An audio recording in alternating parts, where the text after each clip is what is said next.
काँग्रेस नेते डॉक्टर शफिक यांचे जलसमाधी आंदोलन। नुकतेच राजराजेश्वर सेतू पुलावरून एका मुलाचा दुचाकीवरून पडून नदीत वाहून गेल्याने मृत्यू झाला।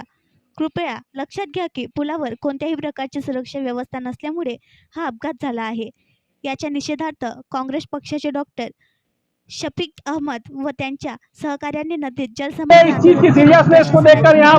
आंदोलन कर रहा हूं। कोणत्याही पदाधिकाऱ्याने कारवाई केली नाही, त्यामुळे काँग्रेसचे पदाधिकारी संतप्त झाले। मात्र काही पोलीस कर्मचाऱ्यांच्या उपस्थितीत हे आंदोलन संपवले। GR चिल्ड्रन हॉस्पिटलचे संचालक आणि काँग्रेस पक्षाचे डॉक्टर शफिक अहमद यांनी कल्व्हर्टची लवकरात लवकर दुरुस्ती करून सुरक्षा भिंत बांधावी अशी मागणीही यावेळी करण्यात आली।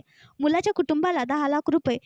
या आंदोलनात प्रशांत गावंडे, रफिक सिद्दीकी, महमूद खान पठाण, जमील खान, शारिक खान, शकूर लोधी, मोहम्मद नौशाद, आसिम खान, शेख रफीक, डॉक्टर इजहार, रहीम खान आदि कामगार सहभागी झाले होते। ये आज का आंदोलन अकोला शहर वासियों के लिए महाविकास आघाड़ी की तरफ से मैं doctor Shafiq Ahmed youth Congress outreach प्रदेश अध्यक्ष यहाँ पे नदी में इस ब्रिज के सामने खड़ा हूँ, जहाँ पे 4 वर्षीय बालक कुछ दिनों पहले रेलिंग नहीं होने की वजह से यहाँ डूबकर मर गया और आज भी प्रशासन की आंख खुलने को तैयार नहीं है। इस ब्रिज की, छोटे से ब्रिज की रेलिंग आज भी नहीं लगा पाई प्रशासन। इसी के लिए हम यहाँ पर आंदोलन के लिए खड़े हैं और हम ये न्याय मांगते हैं उस बच्चे के लिए कि उसके परिवार को 10 लाख का मुआवजा दिया जाए और इमीडिएटली ये ब्रिज के ऊपर रेलिंग लगाई जाए। ये पुकार बंद करो ये भ्रष्टाचार, जनता की यही है पुकार, बंद करो ये भ्रष्टाचार, जनता की यही है पुकार, बंद करो ये भ्रष्टाचार। बच्चे को जनता की यही है पुकार, बंद करो ये भ्रष्टाचार, जनता की यही है पुकार, बंद करो ये भ्रष्टाचार, जनता की यही है पुकार, बंद करो ये भ्रष्टाचार। जनता की यही है पुकार।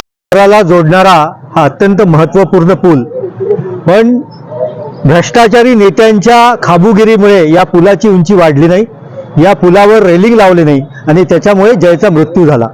जय वाहून गेला, पण इथला खासदार आमदार त्यांना त्याच्या घरापर्यंत जायला वेळ मिळालेला नाही।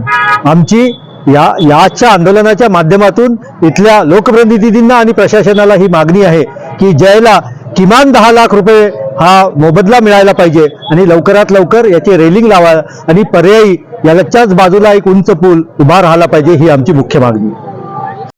ये पुकार बंद करो ये भ्रष्टाचार, जनता की यही है पुकार, बंद करो ये भ्रष्टाचार, जनता की यही है पुकार, बंद करो ये भ्रष्टाचार। बच्चे को जनता की यही है पुकार, बंद करो ये भ्रष्टाचार, जनता की यही है पुकार, बंद करो ये भ्रष्टाचार, जनता की यही है पुकार, बंद करो ये भ्रष्टाचार।